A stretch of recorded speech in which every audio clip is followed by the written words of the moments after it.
Good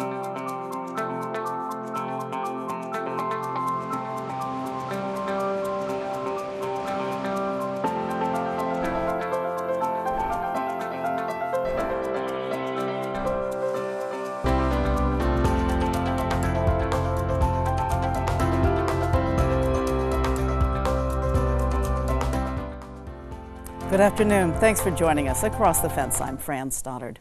Over the past 40 years in Vermont and elsewhere, there's been a resurgence in the age-old agricultural practice of outdoor grazing. Grazing dates back centuries. But during the 20th century, many farmers moved their livestock indoors, where the animals eat hay and other silage. The growth and awareness of sustainable agriculture in the 1990s prompted farmers to return to their roots, putting their animals outdoors to graze in the pasture. University of Vermont Extension is a longtime leader in teaching and advocating sustainable agricultural practices. And today we're going to meet the leader of Extension's Grazing and Livestock program. Joining us via Zoom from his office in Morrisville is Andrew May. Andrew joined the UVM Extension Center for Sustainable Agriculture in July as the Grazing and Livestock Program Coordinator. Good afternoon, Andrew. Hi there. Welcome to Across the Fence. So tell us a little bit about your background and where did you grow up and go to school? Sure, absolutely. So I grew up in Southwest Ohio, kind of a rural, semi-rural, semi-urban area. And I went to college in the mountains, Appalachian Mountains of Western North Carolina, which is where I really started getting into my agriculture and food side of my life. And from there, I really just bounced around for a while. I was in Maine for a year or so, and out west for a couple of years before coming back to the East Coast to get my graduate degree. So, and then moved here in July. Well, let's go a little bit deeper into your professional background because it is interesting. Sure. And it is geographically diverse. So share a little bit of those things that you've done and where those were. Yeah, absolutely. So I started off in Western North Carolina. I worked for a few different nonprofits and really became interested in school food solutions. So helping school districts to access healthier local food to serve kids, predominantly children that were receiving free and reduced school lunches. So that's where I really got my start. After that, I kind of stuck with the school food thing for a while and operated a school garden and a school lunch program. And from there, I started getting more interested in research. So out west in the state of Oregon, I did some more research and started getting really entrenched in communities and figuring out what it was that communities needed in order to have really sovereign, functional, sustainable food systems for their community or for their region. So I helped to do some food system analysis stuff with some organizations in Kansas and in Oregon and in Massachusetts and in New England as well. So yeah, lots of stuff. Wow. And now you're here. So, and as the Grazing and Livestock Program Coordinator with UVM Extension, what are your responsibilities? What are you charged to do?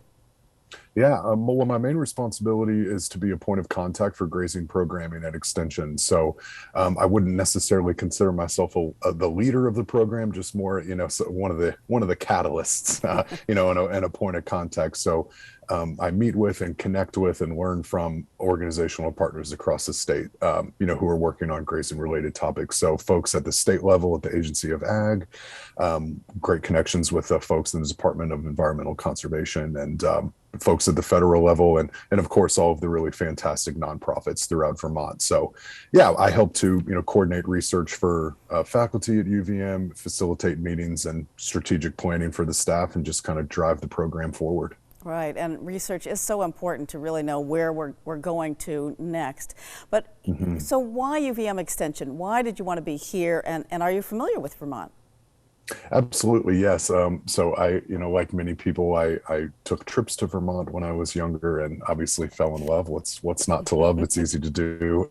But when my partner and I were out west, we wanted to be closer to family. So we have family in New England and settled on Vermont. It was not a tough decision. But specifically, Extension, I really enjoy extension networks, and each state has an extension program. So I see UVM Extension is this really incredible catalyst between the academic side of the equation, the grassroots, between the academic side and the grassroots efforts happening on the ground in communities. So I was really excited to join UVM Extension for that reason. I wanted to help conduct research in an academic setting and help to figure out solutions to some of the state's biggest agricultural challenges and work directly with communities to help solve some of those problems at the farm level. So I'm right where I want to be, and I hope to be here for a long time. Awesome. And what do you want farmers and certainly livestock farmers in particular to know about what you have to offer? Yeah, just mainly to remind people that the Center for Sustainable Agriculture at UVM Extension is here, and that all of the staff and faculty who work at the center are specializing in a lot of really great topics, particularly some folks doing really incredible grazing work. And we are here to help. We have a great number of staff, and we're hiring some more folks, and we're a resource for farmers in Vermont, and livestock producers in Vermont. So we're here for you. We're here to help, and we're really looking forward to connecting with you. Awesome. And if you're just joining us, I'm visiting with Andrew May. Andrew joined the UVM Extension Center for Sustainable Agriculture in July, where he is the Grazing and Livestock Coordinator. So Andrew, what are the benefits to raising livestock on pasture? Yeah, it's a great question. So, grazing systems can be the pinnacle of meeting agricultural and environmental goals concurrently, including solutions for land, nutrition, climate change mitigation, water quality, community, economic development challenges. So really just a huge number of things. So from the environmental perspective, well-managed grazing systems can help to create a sponge, so to speak, to soak up rainfall and eliminate the nutrient runoff of soil. So really improve the quality of the soil and the soil health to help it increase the soil formation and the fertility of soil. As I mentioned, the climate change adaptation and mitigation, soil acts as a carbon sink, so sequestering more carbon than is released, and grazing can really help with that. And from a social and economic perspective, livestock farming has a huge number of economic opportunities. Food, fiber, and forests are kind of what we say. And yeah, it can help to create viable businesses, and those businesses can connect through their communities. And I'm sure none of this is new to the folks that are engaged in farming and agriculture. So just a helpful reminder. But grass-based farming managed well, it works in concert with natural systems. And instead of spending energy and money, struggling against natural systems, it works together. So, well, let's talk about some of those challenges too, because you're only a few months into your job, but from what you know now, what are the challenges for pasture-based livestock farmers? Yeah, that's a great question. Well, it takes a lot of time. It takes a lot of time. It takes a lot of effort, a lot of energy, a lot of money in some situations, especially for folks who are looking to transition to grazing from a more conventional approach that you mentioned at the beginning of the program.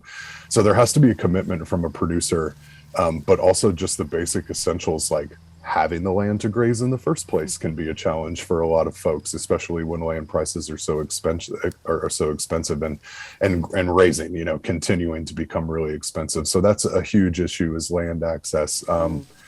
But yeah, other issues that I just mentioned, it can take a long time for the benefits of grazing to become apparent. It can take a while to increase that soil fertility, to increase that soil formation to where it can start sequestering carbon. It can take several years. So that's a big challenge for people as well that may want to see more immediate effects. But the benefits are worth it. We know that. Well, let's get into the benefits just a little bit more. So you see, when you transition from containment to pasture, you're talking about the soil is better, but what other benefits for farmers? Yeah, absolutely. I think one thing that became clear to me early on was this kind of revitalization of the working landscape of Vermont. The visual appeal and the attraction of driving down the road and kind of seeing that pastoral grazing landscape is really important as well. But with any new system that you're creating, or if you transition into grazing, that's a whole new community of people, right? So farms and businesses get connected to one another through that. They can transfer knowledge and share information with other people. And it can oftentimes save them money if they have the land, if farmers have the land and are able to graze in that way and don't have to spend money on feed. That can be a huge money saver for farmers. So, Sure. and we're seeing that now too. Okay, so UVM Extension, of course, is an educational outreach organization. It helps people, get knowledge for their work. What will your outreach programs look like? It sounds like you really love going out into the community. One. Oh, absolutely. Yeah. I am hoping to get out into the community much more than I have been. That's for sure. But yeah, as the season kind of winds down and farmers have more time to meet, I'm looking forward to that. But yeah, as far as the outreach programs, we have some folks at the center who are starting to do some really great outreach work for small ruminant dairy folks, sheep and goat farmers, which I think shows a lot of promise for the future and is a gap that we needed to fill. So we're in the middle of ramping that up and hopefully becoming really successful at that.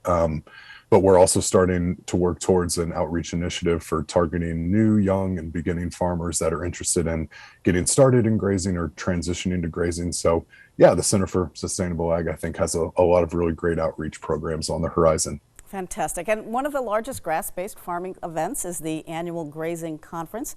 It's held in January. Can you just give us a bit of a preview about the 2022 conference?